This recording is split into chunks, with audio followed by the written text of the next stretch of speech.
Hello student, how are you? Hope so you will be fine. Okay, चलो तो आज हम जो टॉपिक करने वाले हैं वो सॉलिड स्टेट से अगला टॉपिक है और वो है प्रिमिटिव। जो हमारे यूनिट सेल थे प्रिमिटिव, तो हमारे पास बहुत सारे अलग अलग टाइप के क्रिस्टल होते हैं। उनमें 7 टाइप्स के क्या होते हैं, प्रिमिटिव यूनिट सेल होते हैं। ठीक है, और उनका अरेंजमेंट होता है कि सेंटर्ड में वो किस तरीके से हैं। ठीक है ना। प्रिमिटिव यूनिट सेल आप बहुत अच्छे से जानते हैं, जिसके कोई ऐसा यूनिट सेल जिसके केवल कॉर्नर्स में जो है आपका क्या होता है, कंस्टिट्यूएंट्स पार्टिकल होता है। ओके, तो हमारे पास देखा गया कि सारे क्रिस्टलों की, हमने सारे सॉलिड्स के जो क्रिस्टल होते हैं उनकी स्टडी करने के बाद हमने देखा कि हमारे पास टोटल 7 टाइप्स के क्या थे, प्रिमिटिव यूनिट सेल थे। ठीक है, और उनका वेरिएशन था कि आपका कोई भी प्रिमिटिव यूनिट सेल कितने सेंटर्ड यूनिट सेल में डिवाइड हो सकता है या कितने टाइप का सेंटर्ड यूनिट सेल आपका बना सकता है। तो उसके बारे में आज हम डिटेल सीखने वाले हैं। क्या है प्रिमिटिव, कितने होते हैं, 7 होते हैं। ठीक है ना। Primitive unit cell, primitive unit cell in crystal. Crystal में हमारे कितने टाइप के यूनिट सेल होते हैं बच्चों? 7 टाइप के। जितने भी आप क्रिस्टलाइन सॉलिड लेके आएंगे, क्रिस्टलाइन क्रिस्टल लेके आएंगे, ठीक है ना, ट्रू सॉलिड की क्रिस्टल, तो उनमें प्रिमिटिव यूनिट सेल कितने टाइप के होते हैं? 7 टाइप्स के। बेसिकली इसको याद रखना थोड़ा सा टफ है, इसलिए मैं आपके लिए ट्रिक भी लेके आया हूँ। लास्ट में मैं आपको ट्रिक बता दूंगा, पहले मैं डिटेल में आपको बता देता हूँ उसके बारे में। ठीक है, तो देखिए हमारा जो प्रिमिटिव यूनिट सेल्स होते हैं वो 7 टाइप्स के होते हैं। पहले मैं इसके बेसिस आपको बता देता हूँ कि कौन से बेस पे हम जो है प्रिमिटिव यूनिट सेल को 7 टाइप्स में कैटेगराइज करते हैं। ठीक है, चलिए देखिए बच्चों, जैसे हमारे पास कोई भी यूनिट सेल है, सपोज क्यूबिक यूनिट सेल है, ठीक है ना, तो इसी को हम लेके चलते हैं। देखिए ये क्या है, क्यूबिक है, तो ये आपका प्रिमिटिव यूनिट सेल है। ठीक है, क्यूबिक टाइप का है। अब जो ये एज लेंथ है, देखिए ये वाली जो लेंथ है, ठीक है, इसको हम सपोज ये जो लेंथ है इस कॉर्नर से इस कॉर्नर तक, इसको मानते हैं ए। ठीक है, और ये वाली लेंथ यहाँ पर क्या मानते हैं हम, बी मान के चलते हैं, और ये वाली लेंथ जो हाइट है इसकी उसको हम लेके चलते हैं सी। ठीक है, एक चीज तो ये जो आपका लेंथ है एज टू एज की या कॉर्नर्स के बीच की जो लेंथ है वो ए बी और सी ऐसे मान के चलना है। आपका ओरिजिन पॉइंट आपको इसको लेना है, इसको ए लेना है, जो फ्रंट आपकी तरफ साइड को आ रहा है, जो राइट साइड को जा रहा है उसको आपको बी, और जो हाइट है वो आपको सी लेनी है। ठीक है, क्यूबिक के केस में तो ये तीनों बराबर होंगे, आपको मालूम है क्यूब होगा।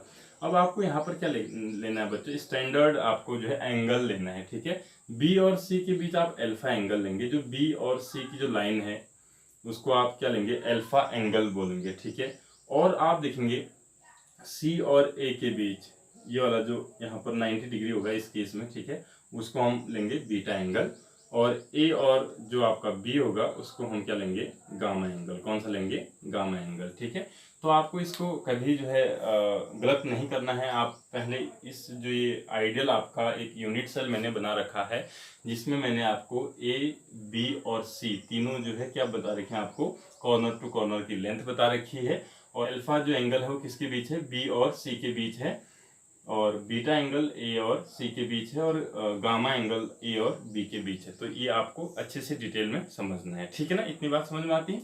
चलिए अब हम इसके बेस पे कि किसी यूनिट सेल में हो सकता है ए लेंथ ज़्यादा हो, बी कम हो, सी और कम हो, तीनों अलग अलग हो सकते हैं, तीनों सेम हो सकते हैं, या फिर जो एंगल हैं अल्फा बीटा और गामा, ये तीनों एंगल आपके वेरिएट कर सकते हैं। उसके बेस पे हमारे पास कितने टाइप के प्रिमिटिव यूनिट सेल होते हैं बताइए? 7 टाइप के प्रिमिटिव यूनिट सेल होते हैं, और उसके फर्दर आपके टाइप्स हो सकते हैं सेंटर्ड, वो आपको डिटेल में समझना है। ठीक है, चलिए तो पहले हम करते हैं यूनिट सेल। हम यहाँ पर लिखेंगे यूनिट सेल्स जो होंगे उनके नाम हम यहाँ लिखने वाले हैं। ठीक है, कितने टाइप्स के होंगे, ये कौन से यूनिट सेल होंगे आपके, प्रिमिटिव यूनिट सेल अभी आप लिखेंगे। ठीक है, जिसकी केवल कॉर्नर्स पे होगा। ओके, दूसरा हम यहाँ पर लेंगे, दूसरा हम क्या लेंगे, जो एज लेंथ है उनकी, कौन सी लेंथ है, एज लेंथ, एज लेंथ। ठीक है, जिसको हम बोल रहे थे ए बी और सी, एज लेंथ। और तीसरा हम क्या लेंगे बच्चों, यहाँ पर थर्ड हम लेंगे एंगल्स। एंगल्स। कौन कौन से एंगल्स थे बताइए जरा आपका, अल्फा, बीटा और गामा एंगल्स, ठीक है। और फिर हम लास्ट में ये देखेंगे, ये आपको लास्ट में बता दूंगा मैं, कि जो सेंटर्ड यूनिट सेल है, पॉसिबल सेंटर्ड यूनिट सेल, ठीक है, पॉसिबल जो सेंटर्ड यूनिट सेल होंगे प्रिमिटिव यूनिट सेल में, वो क्या क्या होंगी, मैं आपको लास्ट में उसको भी डिटेल में डिस्कस कर देंगे, ठीक है। चलिए, तो सबसे पहले हम लेते हैं, देखिए यूनिट सेल, जो प्रिमिटिव आपका यूनिट सेल होता है बच्चों, सबसे बताइए आइडियल वाला ही लेते हैं। सबसे पहले कौन सा था आइडियल वाला, क्यूबिक। क्या था, क्यूबिक, क्यूबिक, ठीक है, क्यूबिक यूनिट सेल या cubic primitive unit cell, you can also say, okay, cubic primitive unit cell और क्यूबिक यूनिट सेल। तो देखिए इसमें जो एज लेंथ होगी वो क्या होगी बताओ बच्चों, अगर क्यूब है तो क्यूब आपका ऐसा होता है, उसमें जो है क्या होता है बताइए, जो ये ओरिजिन पॉइंट है तो ए बी और सी की जो लेंथ होगी, एज लेंथ वो क्या होगी, बराबर होगी। तो इसमें होता है आपका a equal to b equal to c, okay. और इसमें आप देखेंगे जो अल्फा था, फिर बीटा था, फिर गामा था, ये अल्फा था, ये बीटा था और आपका ये गामा था, तो वो एंगल इसमें क्यूब के केस में कितना होगा, 90 डिग्री। तो आप लिख सकते हैं इसको alpha equal to beta equal to gamma equal to 90। ये सारे जितने भी आपके एंगल होंगे, ये सब एंगल किसके होंगे, आपके 90 के होंगे, ठीक है ना। इतनी समझ में आई बात। अब इसमें देखिए, ये तो प्रिमिटिव टाइप है, यानी इस केस में इसके केवल कॉर्नर पे ही क्या होने वाला है आपका कंस्टिट्यूएंट पार्टिकल होगा। लेकिन पॉसिबल अरेंजमेंट अगर आप सेंटर्ड वाला देखेंगे, सेंटर्ड यूनिट सेल अगर आप देखेंगे, ये सेंटर्ड यूनिट सेल है, ठीक है। कौन कौन से आ सकते हैं इस केस में, एक आपका सिंपल जो है यही प्रिमिटिव वाला हो सकता है, और तीसरा हो सकता है एफसीसी। इसका क्या मतलब है बच्चों, देखिए अगर हमारे पास क्यूब है, क्यूबिक कोई यूनिट सेल है, किसी भी क्रिस्टल का क्यूबिक यूनिट सेल है, तो उसमें आपका एक तो प्रिमिटिव टाइप का हो सकता है, एक बॉडी सेंटर टाइप का हो सकता है और एक एफसीसी टाइप का हो सकता है। बात समझ में आ गई, ठीक है। अब दूसरा हम लेते हैं, देखिए हमने टोटल कितने कंप्लीट करने हैं, 7 कंप्लीट करने हैं, 1 2 3 4 5 6 एंड 7, ठीक है ना, ये कंप्लीट है हमारा 1 2 3 4 5 6 एंड 7, ओके। दूसरा होता है बच्चों, अभी आपको ये नाम भी याद करने पड़ेंगे, ठीक है। ये नाम अगर आपको याद हो जाए, बाकी मैं ये सारी ट्रिक आपको टेबल ट्रिक के अकॉर्डिंग आपको लास्ट में बता दूंगा मैं, ठीक है। चलिए, टेट्रागोनल होता है, कैसा होता है, टेट्रागोनल।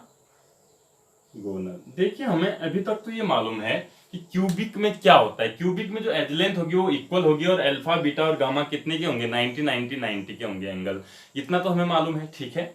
दूसरी बात, टेट्रागोनल में क्या होता है, देखिए बच्चों इसको समझते हैं अच्छे से। A equal to b equal to c लिखते हैं और यहां पर हम लिखते हैं alpha equal to beta equal to gamma equal to 90 लिखते हैं फिलहाल, ठीक है ना बच्चों।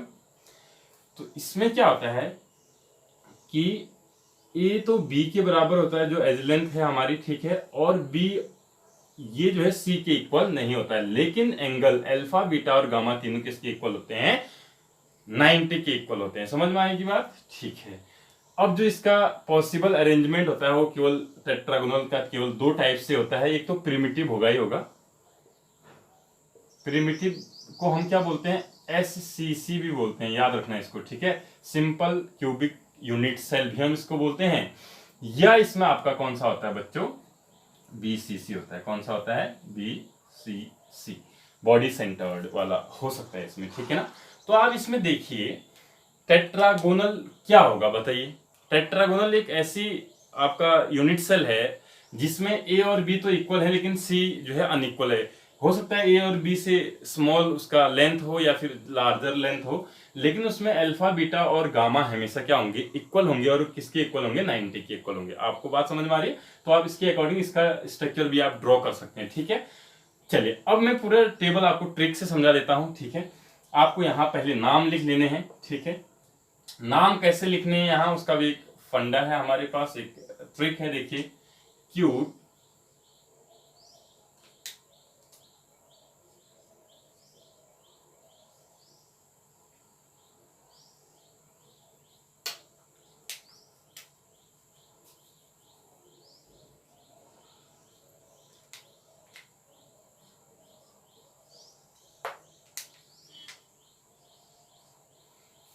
देखिए क्या लिखा है मैंने, क्यूट, क्यूट और मदर लिखा हुआ है ना। देखिए मैंने ये अलग अलग कलर से इसलिए लिखा है, जो मैंने अलग अलग कलर से लिखा है, जैसे CU लिखा है ना, तो ये क्यूबिक है, ठीक है। TE टेट्रागोनल है, OUR ऑर्थोरोम्बिक है, ठीक है, नाम है ऑर्थोरोम्बिक, जैसे क्यूबिक है वैसे ऑर्थोरोम्बिक है। MO मोनोक्लिनिक है, T ट्राइक्लिनिक है, HE हेक्सागोनल है, R रोम्बोहेड्रल है, ठीक है, या इसको ट्राइक्लिनिक सॉरी ट्राइगोनल, ट्राइगोनल भी इसको हम बोलते हैं रोम्बोहेड्रल को, ठीक है। तो देखिए कितने टाइप के हो गए, यहाँ पर आप देख सकते हैं 1 2 3 4 5 6 एंड 7। तो ये है क्यूट और मदर, इससे आप इसको याद करेंगे, ठीक है। इसके नाम आप किससे याद करेंगे, क्यूट और मदर। तो cute, CU stand for cubic, T stand for tetragonal, okay. Next one और ऑर्थोरोम्बिक,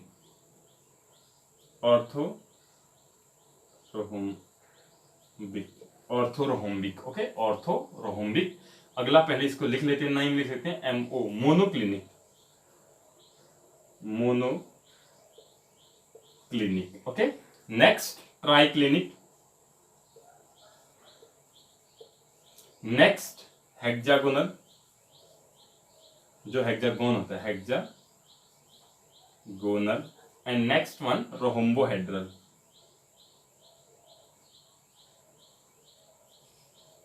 इसको क्या बोलते हैं, ट्राइगोनल भी बोलते हैं, और ट्राइगोनल, ठीक है। इसके दो नाम है लास्ट वाले के, रोम्बोहेड्रल आप इसको बोल सकते हैं, या फिर इसको आप क्या बोलते हैं, ट्राइगोनल, ओके। तो ये देखिए नाम हो गए 7 टाइप के डिफरेंट नेम हमारे पास हैं, cubic, tetragonal, orthorhombic, monoclinic, triclinic, hexagonal and rhombohedral, okay. अब हम एंगल में आते हैं, ठीक है, सॉरी एज लेंथ में आते हैं पहले, फिर हम एंगल में आएंगे। चलिए पहले हम लिख देते हैं A = B = C, सब में लिख दीजिए आप इसको पहले, ये ट्रिक है, ये बहुत ही इंपॉर्टेंट है बच्चों, ध्यान देना। कंपटीशन एग्जाम में अगर केमिस्ट्री कहीं पर है और उसका सब्जेक्ट टॉपिक अगर सॉलिड स्टेट है, तो यहाँ से आपका क्वेश्चन बनता ही बनता है, डेफिनेटली आप प्रीवियस ईयर के क्वेश्चन पेपर उठा के देख सकते हैं, ठीक है। तो ये पहले मैंने लिख दिया है। देखिए अब इसमें एक ट्रिक बता दूं मैं आपको, 0 1 2 2, यहां से आपने 0 1 2 2 लिखना है, और यहां से भी आपको सेम लिखना है 0 1 2 2। चलिए कॉमन हो गया, कोई बात नहीं, ठीक है। 0 1 2 2 0 1 2 2, इतना समझ में आई बात। 0 का मतलब कोई भी यहाँ पर कट नहीं करना है, 1 कट का मतलब हमेशा होगा B और C के बीच, जहां पर भी 1 कट आएगा तो B और C के बीच आपको कट करना है। 2 कट मतलब दोनों में कट करना है, यहाँ पर भी दोनों में कट करना है, और यहाँ पर भी दोनों में कट करना है, यहाँ पर 1 कट करना है, यानी B और C के बीच कट करना है। इस केस में आपका 0 कट है तो कट कहीं पर भी नहीं आएगा। इसका मतलब ये हो गया कि जो है यहाँ इस केस में A B और C तीनों अनइक्वल है, यहाँ पर भी और यहाँ पर A और B इक्वल हैं और C अनइक्वल है। बात समझ में आया आपके, ठीक है। तो ये तो एज लेंथ का केस है, ठीक है। आप इसके बेस पे इनका स्ट्रक्चर भी बना सकते हैं, अगर आपको आना है, आपको समझ में आना है कि मोनोक्लिनिक कैसा स्ट्रक्चर होगा, तो आप A और B और C की एज लेंथ अलग अलग करिए। अब एंगल में आते हैं जरा, ठीक है। अल्फा = बीटा = गामा = 90 डिग्री, ठीक है। यहां लास्ट में पहले ट्राइक्लिनिक में आते हैं, alpha does not = beta does not = gamma does not = 90 degree. Last वाले में आते हैं, alpha = beta = gamma is not = 90 degree, ठीक है। फिर ये दो बच्चे, देखिए बच्चों इसमें क्या करना है, पहले जो 3 है, फर्स्ट की जो 3 हैं 1 2 3, इसमें बराबर होंगे एंगल, अल्फा बीटा और गामा तीनों 90 होंगे, तीनों केस में। आई बात समझ में। ट्राइक्लिनिक में देखिए, it is the most unsymmetrical crystal, okay, unit cell. ये आपका सबसे अनसिमेट्रिकल क्या है, यूनिट सेल है, यानी इसमें A B और C भी अलग अलग होंगे, और अल्फा बीटा और गामा भी 90, इनमें से कोई भी नहीं होगा, और इक्वल भी नहीं होंगे। बात समझ में, न ही 90 होगा और न ही इक्वल होंगे, क्लियर। तो that is the most unsymmetrical unit cell, okay. इसको जो है मोस्ट अनसिमेट्रिकल यूनिट सेल बोलते हैं। और क्यूबिक में आप देखेंगे क्यूबिक में कोई भी कहीं पर भी कट नहीं है, it is the most symmetrical, ये आपका सबसे ज्यादा क्या है, सिमेट्रिकल यूनिट सेल है। समझ गए बात आई इतनी? ओके, अब दो बचते हैं हमारे पास। ये वाला हेक्सागोनल में देखिए बच्चों, अल्फा इक्वल टू बीटा होता है यहाँ पे, और वो इक्वल टू आपका क्या होता है, 90 एंगल होता है उसका। अल्फा और बीटा का इक्वल एंगल कितना होगा, दोनों का इक्वल होगा, 90 होगा।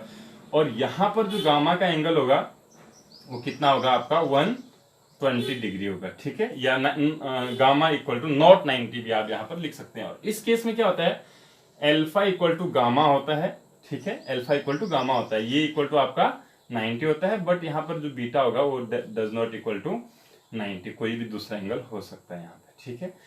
तो ये बात समझ में आई आपकी। देखो आपको क्या करना है, इसमें 3 इक्वल हैं और लास्ट वाला इक्वल तो है लेकिन नॉट 90 है। Triclinic most unsymmetrical in nature.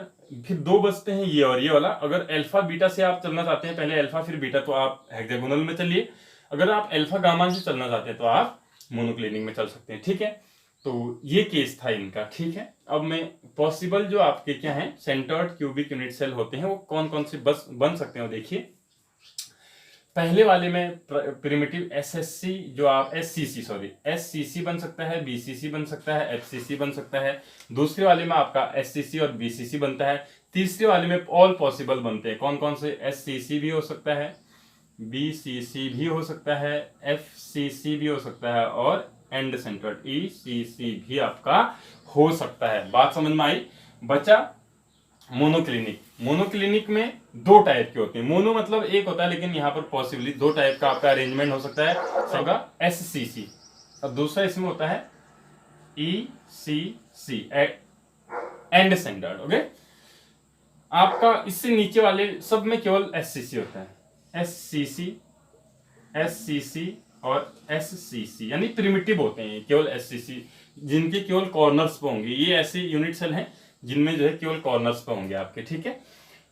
तो ये तो केस था बच्चों आपका किसका, जो 7 टाइप के हमारे प्रिमिटिव यूनिट सेल होते हैं। कितने टाइप के होते हैं, 7 टाइप के प्रिमिटिव यूनिट सेल होते हैं, ठीक है। 7 टाइप के जो अलग अलग आपके प्रिमिटिव यूनिट सेल होते हैं, उनमें जो आपका एज लेंथ होता है और उनका जो एंगल होता है, और कौन कौन से टाइप के आपके सेंटर्ड यूनिट सेल उनसे बन सकते हैं, वो पूरा आपका ये डायग्राम या फिर इस चार्ट से आप बना सकते हैं। ये इसका क्या है, ट्रिक है, ठीक है बच्चों।